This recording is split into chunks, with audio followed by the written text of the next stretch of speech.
And as always, I have very insightful guests, and today's no exception. Markus Sadaka, he's the founder of Myzel Organics.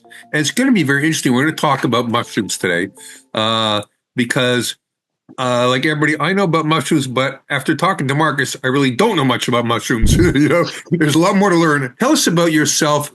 And tell us a bit about yourself and Myzel Organics. Thanks for the introduction, Bruce, and for having me on. This is a really cool platform, especially an all-Canadian one.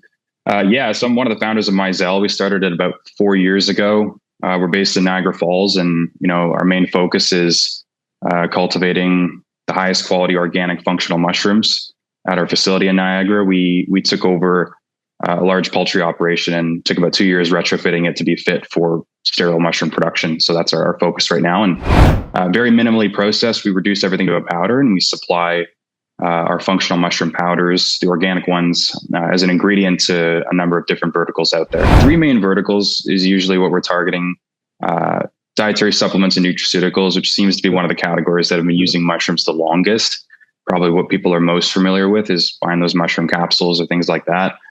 Food and beverage is growing pretty strong, as especially in North America, people are wanting their foods and beverages to be a little bit more functional, doing a little bit more than what they're used to. And then the third vertical, which we have a strong focus in, is pet nutrition. Can you expand on full spectrum? What is that? What is that all about? And when we talk about full spectrum in our space, essentially what we're saying is we're trying to capture and utilize as much of the mushroom life cycle as possible. So there's different stages to it. Most people are familiar with the fruiting body, which is that stem and cap. The thing you can go, pick up at the grocery store, and those cremini or white button mushrooms. That's just the reproductive organ of the mushrooms. It's, it's concentrated with a lot of good compounds and benefits to it, but it's just one part, and a big part of it. And one of the biggest active parts of the entire life cycle is the mycelium, which is that underground root structure that you typically don't see because it's below the earth. We're able to harvest and include that in our final product. And not only do we include the mycelium, we're able to capture the secondary metabolites that mycelium produces during that stage of the life cycle. Yeah. Mushrooms also use enzymes to break down its food source, except it secretes those mushrooms into the surrounding environment as it butts up against that food source. It ferments the nutrients, and then it transfers those back in.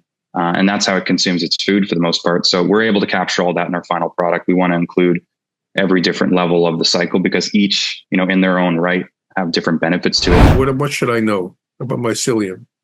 Yeah, it's still relatively new. Like maybe we've only been consuming mycelium or studying it for the last 100 years. So it's such a new concept. And for a long time, people thought it wasn't an active part of the mushroom life cycle, when it actually is quite the opposite. It's the most active part.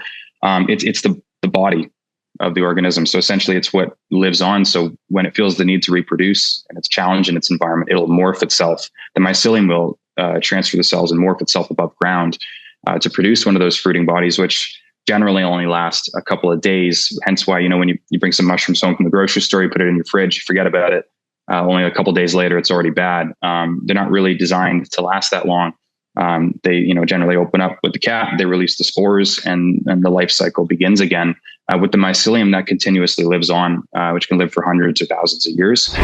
That's something that's completely safe to consume and includes compounds that are a lot of times exclusive just to the mycelium. We want to capture that in the final product. And what sustainable farming? How does it pertain to you and mushrooms? How do you see this thing currently out there?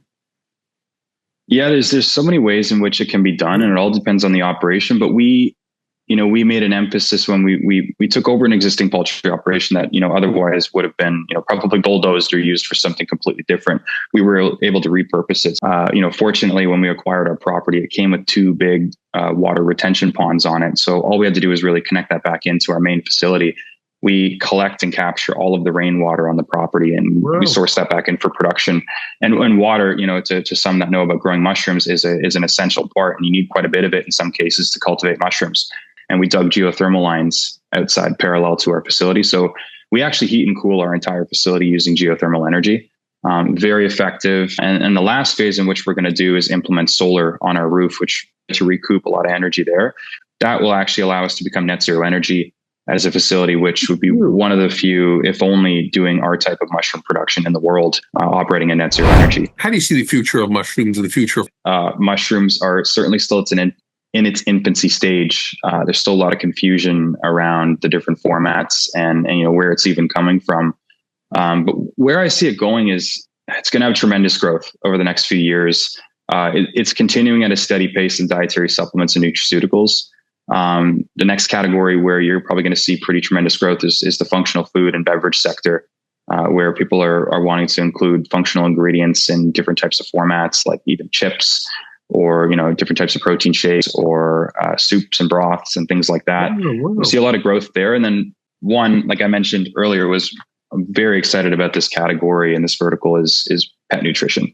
I see mushrooms being one of the top trending ingredients in pets over the next few years. And now we're starting to see it, which is interesting because AFCO typically regulates, the feed control for pets. And they recently, at the end of 2024, made an addition of 3 more mushrooms to their common food index list, which a lot of people are still not aware of. But that allows for a lot of pet food companies to play around. And those ones are maitake, king trumpet, and shiitake. Were additions there, and that allows those companies to now play around with those mushrooms and create their own proprietary blends. And coincidentally, those 3 mushrooms have fantastic sensory to them, so great flavor and aroma profiles. Very palatable for canines. One final question: how many different varieties of mushrooms are there? Millions. There are millions and millions of them. Only a certain amount that are safe for consumption. But a fun, interesting fact is there are more poisonous plants out there than there are poisonous, deadly mushrooms, which people think in a lot of cases, so many mushrooms that you might get sick from some, of course, your body rejects it. But from a deadly standpoint, there are more toxic plants in that sense than mushrooms, which is cool.